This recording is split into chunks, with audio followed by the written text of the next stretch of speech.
Ayan. Ay, so yun na naman guys, no. So nandito kami sa barangay Sapangwan, Ternate, Cavite. Sa may Sitio Balingasay, tapat ng bakery. Yun, shoutout pala kay kay Boss Madam Tecatoria. Yan, dito lang din yung malapit. So nagkita kami nung nakaraan, tinulungan kami ni Brother Well sa paghahanap ng nawawalang client. Doon yan sa may Kalugko. Pero dati silang taga dito. Ayun si Brother, yan yung bendo.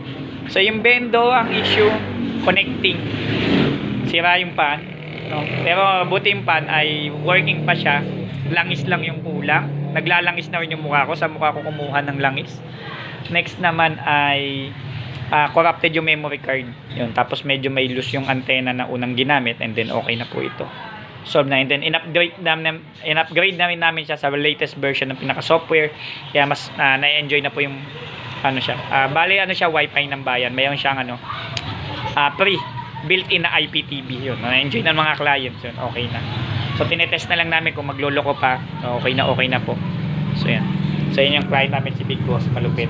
So yun ang gustuhan ko sa kanya, boss. So yun, nainggit ako doon. Yung niya, speaker niya guys, kasi may speaker din ako sa bahay namin. So nakita ko may setup na siya, yung Bluetooth speaker, no. Kinabit niya doon sa D15 niya. So working na working. Napakahusay ng pagkakagawa. Napakaganda ng tunog, sulit na sulit, no. Sana magawa ko din 'yan. So yun, aaralin ko muna. Galing ni Bossing. So napakahusay. So saludo po ako sa mga gumagawa ng ganyan DIYer na sulit na quality.